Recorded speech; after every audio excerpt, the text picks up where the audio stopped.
Істейді. Мерал кеш баршаңызға Zoom конференциямызға қош келіпсіздер. Бүгінгі, яғни Антилла Палвидің жетістікке жеткізетін 7 қадаммен бөліскелі отырған біздің Forever компаниясының супервайзері, 3 баланың анасы, жаңағы негізгі мамандығы колледжде сабақ берген мұғалім сіздерге өте жоғары деңгейде жеткізеді деп ойлаймын. Және сондай-ақ алдағы уақытта Канны программасын орындап жатқан кісі. Ксенбаева Күнсұлу ханым бүгін сіздермен жетістікке жеткізетін Атилла Гидапалпидің жетістікке жету туралы 7 қадамымен бөлісетін болады. Соңына дейін тыңдасақ, өте керемет ақпарат алғалы отырмыз. Ал ендеше Күнсұлу ханым, микрофон өзіңізде, мен микрофонымды өшіремін. Мен слайд қосып беріп отырайын сіздерге. Жақсы, рахмет, Камила. Мына бүгінгі керемет мүмкіндік беріп отырғандарыңа үлкен рахмет. Мынау осы Forever Aloe Vera компаниясының жоғары жетістіктерінен көріне беріңдер, Құдай қаласа. Алла нәсіп етсін барлықтарымызға. Міне бүгін маған Атилла Гидапалпидің жетістікке жетудің 7 қадамы атты тақырып ұсынылған екен. Міне осы тақырыпта мен өзімнің білген мәліметтермен бөліскелі отырмын. Бұл жерде осы, яғни 7 қадамы бізге система ретінде беріліп отыр. Яғни осы бизнесте осы жүйемен жүретұғын болсақ, кез келген алға қойған жаңа мақсат армандарымызға жетуге керемет мүмкіндік бар екен. Міне сол мүмкіндіктің басында мынау дауыс шығып қалды. Бірінші арман, мақсат, себеп деп отыр. Міне осы жүйені әр уақытта біз міндетті түрде орындап отыратұғын болсақ, ешқандай жаңа қиындықсыз жоғары жетістігіне жетуімізге болады екен. Арман деп отырғанда барлық адамның мынау арманы бар. Арман, мақсатымыз бар. Міне сол арманды анықтап алыңыз дейді бұл жерде. Яғни жаңағы адамда жаңағы армандап жүре беретұғын болсақ, ол қиялға айланып кетеді деп жатады. Міне сондықтан бұл жерде кез келген мынау семинарларға барғанымызда, мынау ашық маркетинг пландарда ең бірінші армандарыңызды анықтап, соны алдымызға біз негізгі бір бағыт ретінде алып алуымыз керек екен.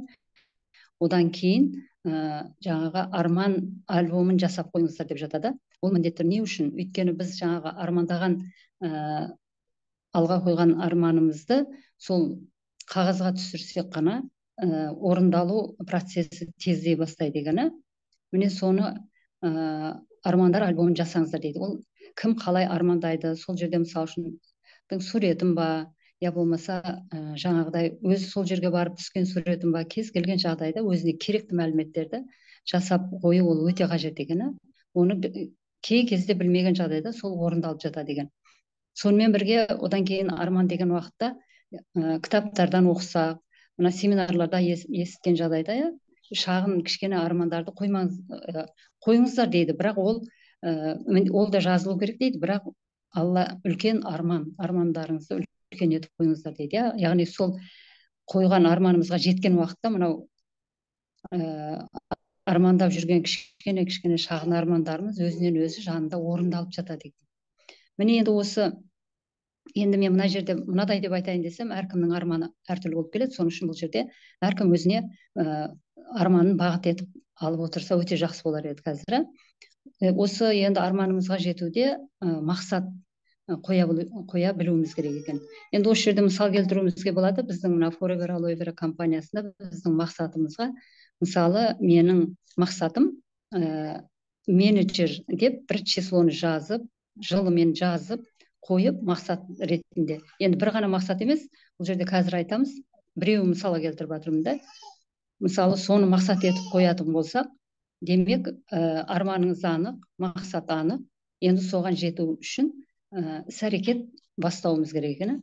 Міне осы жерде мынау ненің Брайан Трейсидің осы мақсатты анықтауда мозгового штурма деген несі бар екен, методы бар екен. Міне сол жөнінде кішкене сіздерге айтып кетейін. Бұл қандай метод? Яғни метод 20 идея методы деп айтылады екен бұл. 20 идея методы. Яғни бұны қалай қоямыз? Міне ең жаңағы осы жаңағы кітаптардан алған білімдеріміз бойынша мақсатымызды анықтап отырсақ өте жақсы көмектеседі екен. Демек жаңа біз менеджер болу дедік мақсатты. Енді сол мақсатты қойылды. Енді сонда бір жаңа дәптер алып, соның жоғары жағына, мысалы мына жерде каким образом я могу удвоить прибыль на 12 месяцев деп қойған. Яғни бұнда біз айтамыз мысалы 12, бұл жерде 12 айдың аралығында мен жаңағы табысымды қалай 2 еселендіремін деп жазғанда мысал келтіріп қойған еді. Біз енді бұл жерде менеджер деп отырмыз. Мысалы үшін осы 2 айдың ішінде немесе 1 айдың ішінде әркім өзі қалаған айын келтіреді ғой, қалаған айыңызды жазыңыз да сол жерге осы 2 айдың ішінде мен қалай менеджер бола аламын деген сұрақ қойыңыз дейді. Демек жоғары жаққа жазылды неміз целіміз. Енді сол селге жетудің астында 20 жаңағы не жазыңыз дейді. 20 ответ жазыңыз дейді, жауап сол жаңағы неңізге. Қандай жауаптар сізді сол мақсатқа жеткізеді? Мына мысал үшін күніне 20 звонок деген сияқты, немесе күніне 4-6 маркетинг оқимын деген сияқты, немесе тағы да ары қарай күніне мысал үшін мынанша контакт жасаймын, жаңа холодный контакт па, қандай контакт, сондай контакт жасаймын деген сияқты. Түрлі міне 20 ответ дайын. Оны жазу қиындау болады дейді. Яғни әсіресе бірінші, екінші, үшіншісі өте тез жазылады. Міндетті түрде одан кетіп қалмаңыз дейді. Ол сізге өте қажет дейді. Өйткені ол осы Брайан Трейсидің өзінің жоғары жетістікке жетуде осы идеяны мен жақсы қолданғанмын, жаңағы көптеген миллионерлерге осы методты ұсынғанмын дейді. Демек жаңағы 20 ответті жазып кетіп жатырмыз дейді. 10-15-тен кейін уже адам қинала бастайды, адамның ойы дейді. Бірақ оған қарамаңыздар, ойды барынша жұмыс жасататын болсаңыз дейді, жаңағы жұмыс жасау барысында ой өзінен өзі идеялар шығара береді. Ойыңызға қандай ой келді, соны жазыңыз. Бұл болмайды, мен мынаны жазамын демеуіміз керек екен. Қандай ой келді, соны жаза беріңіз дейді. Әсіресе ең соңғы 19-20-сына келген уақытта сол сізді 180 градусқа өзгертетін идея болып шығады ол сізге дейді. Көрдіңіздер ме? Біз яғни мақсатты қалай жазуымызға болады екен. Енді бұл жерде бізде тағы да осы Брайан Трейси айтады, мақсатты жаңағы күнде 10 мақсат жазыңыз дейді. Мысалы үшін күнде дәптер ручкаңыз бас жағыңызда тұрсын дейді. Сөйтесіз де азанда тұрған уақытта бірден дәптер ручканы алып, ойыңызға қандай ой келіп тұр? 20 мақсат, 10 мақсат. 10 мақсатты жаңағы методтан басқа, бұл басқа методы енді. Екінші методы осы. 10 мақсатты күнде тұрып жазыңыз дейді. Числоны қойып, жазып қойдыңыз, одан кейін ары қарай уже мысалы үшін біз ерте тұрып намаз оқып жатамыз. Намаз оқып бәрін жасап болғаннан кейін, қазіргі уақытта мен Аллаға шүкір ораза кезінде сәресіне ішіп болғаннан кейін жаңағыдай мақсатыңыз жазылып тұр. Жаңа азанда ерте тұрып жазған мақсат. Енді ары қарай жаңағы не айтып отырыңыз дейді. Өзіңізге сол қандай мәселе жаңағы мақсатыңыз, сол мақсатқа байланысты бір өте өзіңізге жеңіл айтылатын бір сөзді қайталаңыз дейді. Үнемі. Өйткені адамның миы ешқандай жаңағыдай ол жерде бір миымызда көріп отыратын көз жоқ дейді. Көзіміз көреді, аузымызбен сөйлейміз, оны дәптерге түсіреміз. Міне сол кезде ол барлығы біздің миымызға программа болып қона береді екен. Миға қандай программа берсек, соны ол іс жүзіне асыруға әрекет. Сондықтан жаңа мынау болмайды ғой, мынау жаңағы былай деп айтты ғой деген сияқты әртүрлі ойды ойымызға салып қойсақ, ми соны қабылдайды екен да, соныменен кешке дейін соны жаңағы содан түрлі идеялар шығарып беріп отырады екен бізге. Сондықтан барынша позитивный ой ойлап, одан кейін мақсатымызды анықтап, жазып, миға программа жасап беретін болсақ, сізді дейді кез келген адамды 180 градусқа жаңағы мақсатыңызға жетуге көмектесе алады дейді. Ол өзіңізге байланысты дейді. Міне енді осы жерде арман мақсатымызды анықтап алдыға, енді себеп деген уақытта түрлі себептер бар. Ол жағында айтуға болады. Мысалы үшін сылтау себептер бар. Одан басқа біз тағы бұл компанияға қандай себеппен келдік?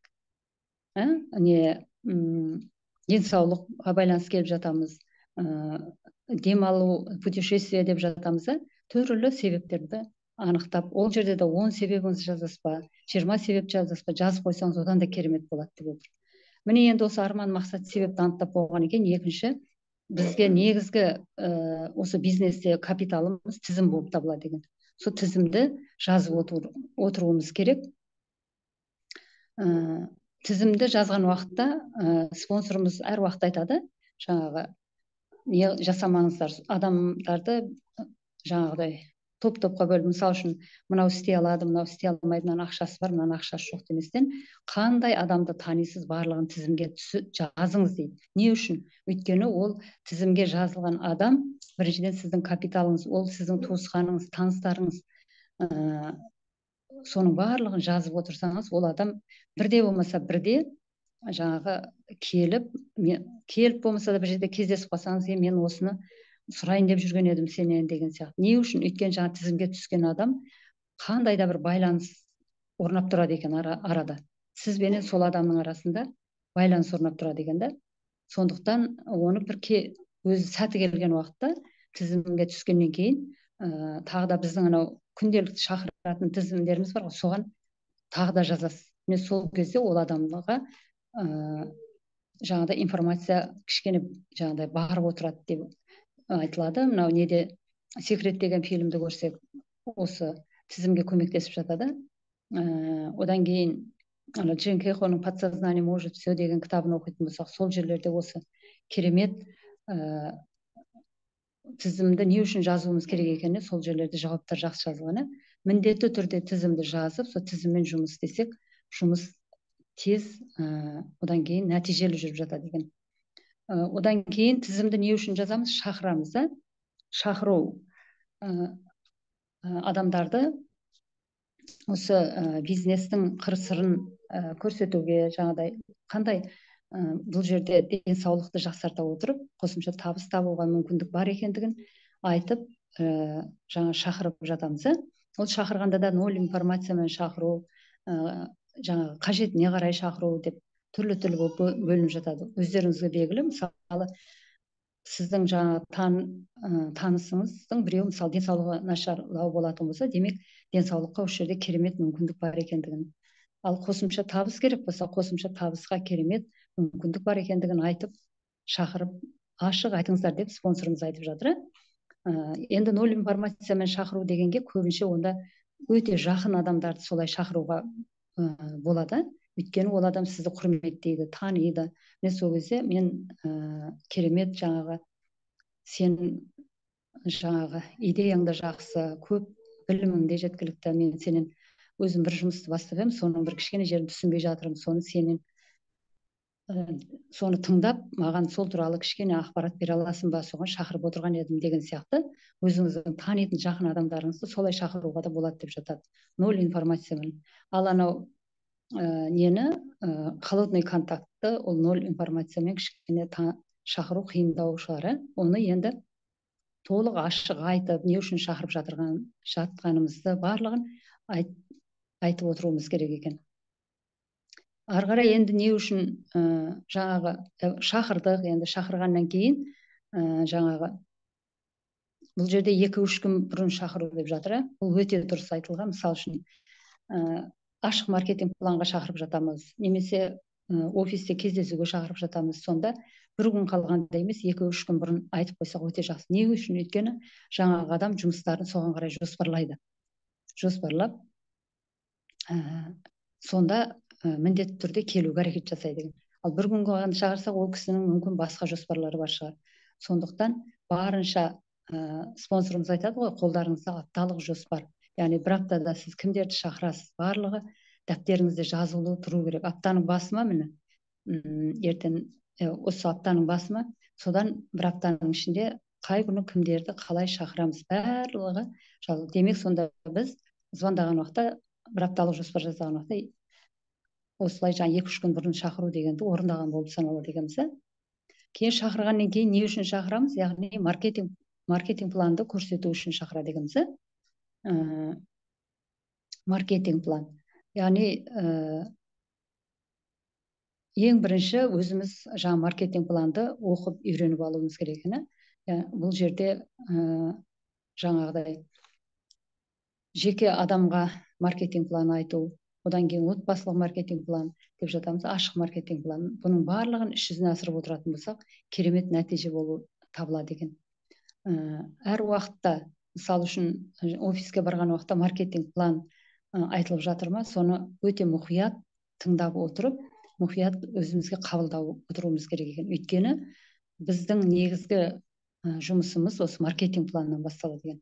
Яғни бізде өзімізде де кей кезде кемшілік болып жатты. Бірінші жаңағы тіркелген кезімізде күнде келгенде осы маркетинг планды жаңағы кешеде тыңдаған едім ғой деген сияқты. Бұны үнемі біздің жұмысымыздың негізгі бағыты, негізгі басты несі бөлімі деп алсақ та болады. Өйткені осы маркетинг план арқылы біз адамдарға интернет магазинді көрсетіп отырамыз. Интернет магазинде не бар? Интернет магазин бізге және жалпы адамдарға не ұсынады? Міне соны көрсетіп. Енді отбасылық маркетинг план деген уақытта отбасында жаңағы туған туысқандар жиналған кезеңде маркетинг планды көрсетуімізге болады екен. Міне сондықтан міндетті түрде мен жаңадан енді тіркелдім, әлі білмеймін деген нәрсені айтпауымыз керек екен. Барынша маркетинг планды оқып үйреніп алуға. Мысалы, ашық маркетинг план болып жатады бізде офисте. Сол кезде мұқият тыңдап, одан кейін мынау нелер бар, дисктер, мынау не арқылы көріп отырамыз, түрлі телефондағы ден успеха дейді, одан кейін осы маркетинг пландар бар, соларды күнделікті көріп өзімізге. Ал енді мынау көп семинарларда естіп жаттық, жоғары мысал үшін сол менеджер дәрежесіне жеткен көпшілік айтады, маркетинг планды сол қосып қойып, бір тыңдап жазып алып, сөйтіп жүріп жаттап, тез жаттап алғам деген адамдарды да естіп. Солай істесеңіздер де болады. Міндетті түрде маркетинг планды өзіміз біліп алуымыз керек екен. Ол өте қажет. Кейін енді КБД. Маркетинг планын көрсеткеннен кейін спонсорымыз міндетті түрде айтады, КБД-ға өткізіңіздер міндетті түрде. Не үшін? Өйткені маркетинг планды айттық. Мысалы, келген адамға әрбір адамның мына ойында информация жаңағы 12 сағаттан қандай дейміз, 24 неге дейін сақталып тұрады деген. Мысалы, бір күн көлемінде сақталып тұрады, ары барысы 2 күн. Одан кейін сіз айтқан информацияны ол адам ұмыта бастайды деген. Сондықтан сол дәрежеге жеткізбестен бүгін маркетинг план оқыдық па, екінші кездесуге ол адамды сол жерде ескертіп айтып қойымыз керек. Енді сізбенен тағы да ертең кездесу ұйымдастырсақ, тағы да бір керемет бір айтылмай қалған бір осы жерде бір мүмкіндігі уақыт болмай қалды соған. Соны ертең сізбен кездесіп, сол керемет бір жаңалығын, мүмкіндігін тағы да бір көрсетсем ертең деп, қолына кішкене каталог беріп жіберсеңіз болады дейді. Ертең осы каталогты ала келіңізші, маған қажет еді деген сияқты. Немесе ол адамның жаңағыдай уақыты болмаса, барып каталогты алу сол адамнан. Алатын кезде КБД өткізсеңіз болады дейді. Яғни екінші кездесу. Екінші кездесуде жаңағы ол адамды енді тыңдаймыз. Бірінші маркетинг планда өзіміз жақсылап көрсеттік, енді екінші КБД-да ол адамды тыңдаймыз дейді. Яғни ол тыңдаған адамда қандай қызығушылық бар? Продукцияға қызығып отыр ма? Одан кейін мынау неге? Бизнес жолы қызықтырып жатыр ма? Путешествие жолы қызықтырып жатыр ма? Соны міндетті түрде анықтап алып, одан кейін КБД-ны ұзағымен 15-20 минут аралығында өткізіп, КБД-да осы жаңағы 7 қадамды міндетті түрде көрсетуімізді айтып отырады. 7 қадам не үшін? Өйткені КБД-да кішкене жаңағы адамды анықтап алған екен. Соған сай 7 қадамды керемет түсіндіріп айтып өтуіміз керек екен. Ары қарай енді 6-шы 100% тұтынушы болыңыз дейді. Өйткені бұл жерде әрбір продукцияны біз өзіміз тұтынып, оны ішіп, қолданып, сезінген жағдайда ғана көзіміз жанып тұрып айта алады екенбіз. Мына продукцияның құрамында мынадай витаминдер бар, мына продукцияның дәмі мынадай деген сияқты. Кейбір адамдар түсін сұрап қалады, кейбір адамдар жаңағы ол таблетка ма, капсула ма деген сияқты сұрақтар қойып жатады. міне сонда өзіміз ішіп барлығын көргеннен кейін айта алады екенбіз. 100% тұтынушы болу деген уақытта әрбір продукцияны былайша айтқанда өзіміздің тұтынуымыздан өткізуіміз керек. Ол деген сөз біріншіден денсаулығымызды жақсартамыз, екіншіден мынау екінші адамға айтуға керемет мүмкіндік екен. Өйткені бұл дәрі дәрмек емес, продукциялардың барлығы керемет адам денсаулығына пайдалы. Қолданған сайын қолданғымыз келе береді. Енді жетінші өз білімін жетілдіру дейді. Яғни білімді жетілдіру. Яғни бұл бізге не үшін керек? Университетті оқыдым, мектепті оқыдым, енді бұл жерде де оқиын ба деген сұрақ туындайды. Өйткені барлығымызда болды. Маған осы спонсорымыз Күнсұлу Сербаевна Джейн Кейхоның «Подсознание может все» деген кітабын алып оқыңыздар деген уақытта мен кітапты оқып келдік қой, енді тағы да оқи береміз бе екен, не жазылған екен ода деген сияқты сұрақтар туындады. Кейін алып оқыған кезде енді керемет адамға мүмкіндік жаңағы алға қойған бірінші айтып кеттік қой, арман, мақсат, себеп та сол арманымызға жетудің кілтін көрсетеді екен бұл кітаптарда ше. Мақсат анау мамандықта оқыған кітаптар сіздің мамандығыңыз бойынша бағыт бағдар берді.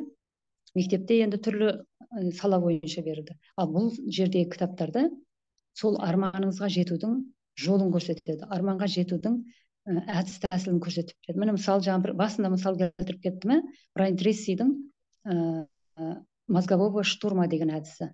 Яғни ол жаңағы неге мақсатымызды анықтауда, мақсатқа жетуде 180% уже 180 градусқа уже өміріңізді өзгертетіндей идея туындаттырып береді екен. Көрдіңіздер ме?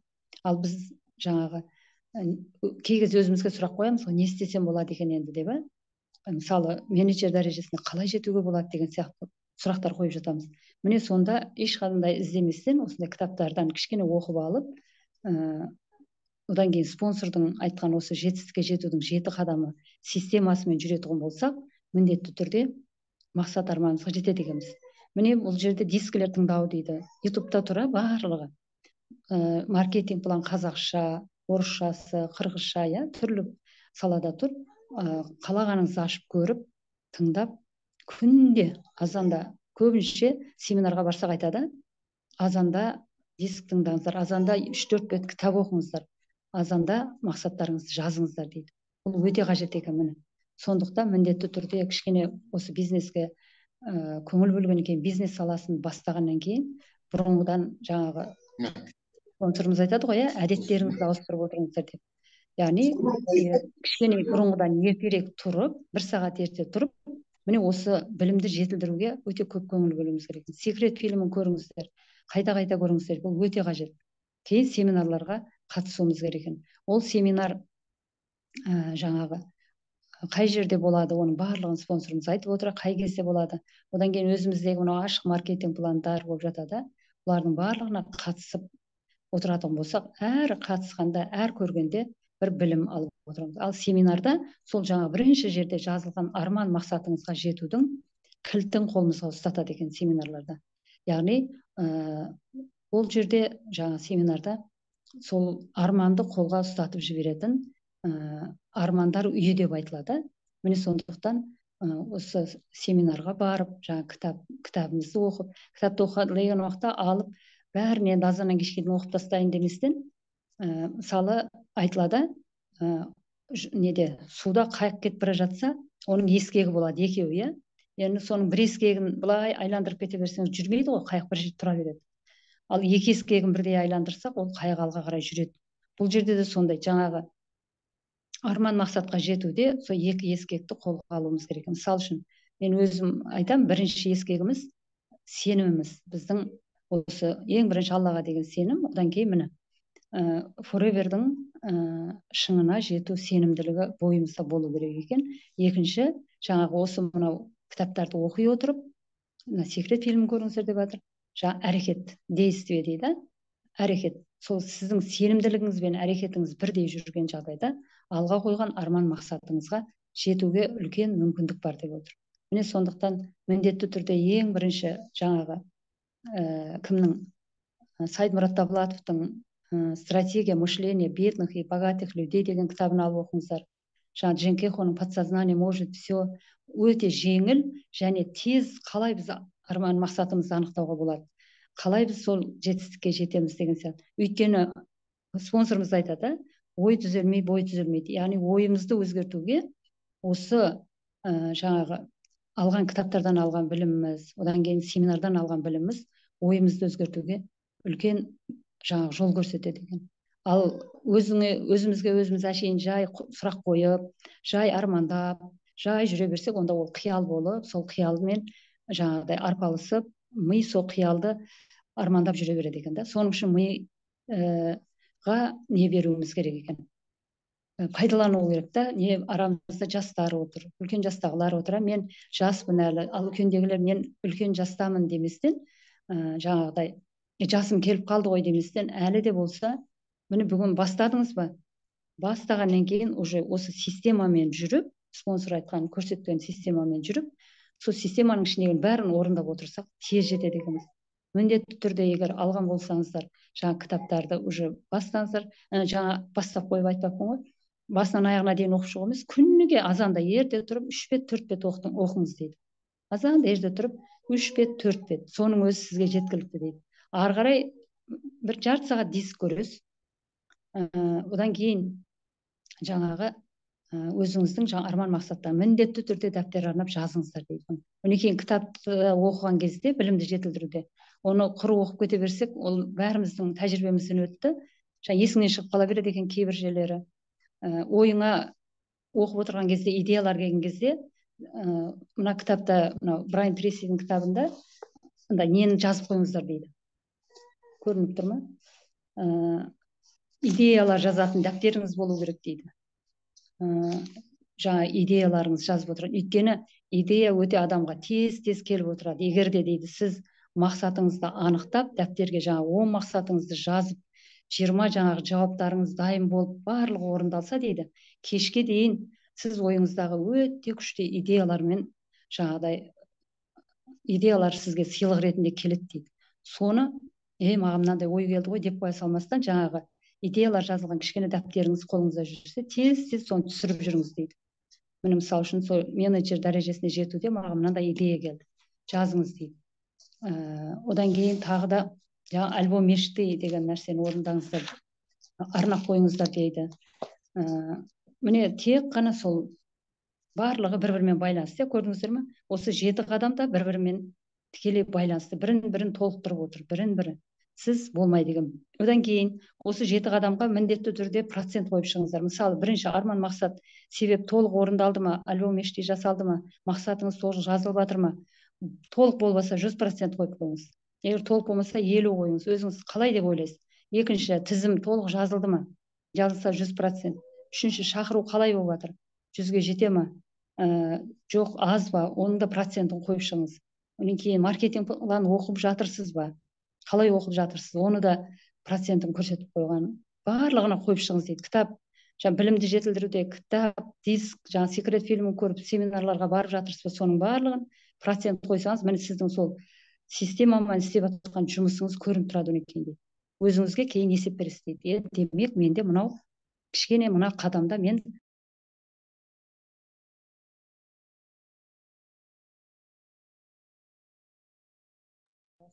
дауысы шығып жатыр ма? Өшіп қалыпты менде. Деп өзіңізге өзіңіз есеп бересіз дейді. Міне әр уақытта осы системамен жүріп, жаңағыдай арман мақсаттарыңызға жетіңіздер, барлықтарыңыз бриллиантовый менеджер болыңыздар, жаңағыдай бай қуатты болыңыздар. Ең бірінші Алланың берген өмірінде осы денсаулығымыз мықты болсын. Одан кейін хадистерде жазылады екен ғой, адамның осы өмірде ұтқызып қоятын 2 нәрсе бар екен. Ол уақыт деген.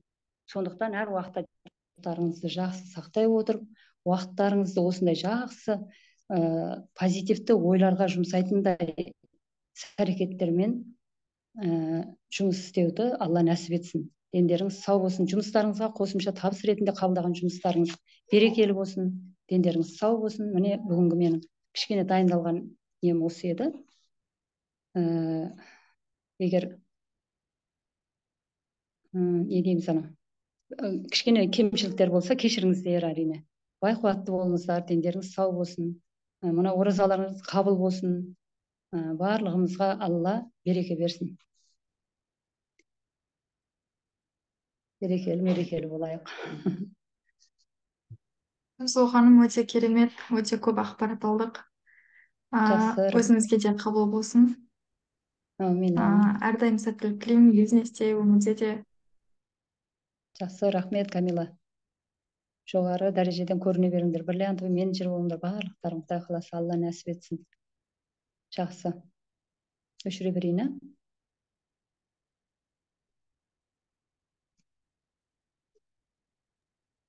Болыңыздар, ертеңгі зумда кездескенше.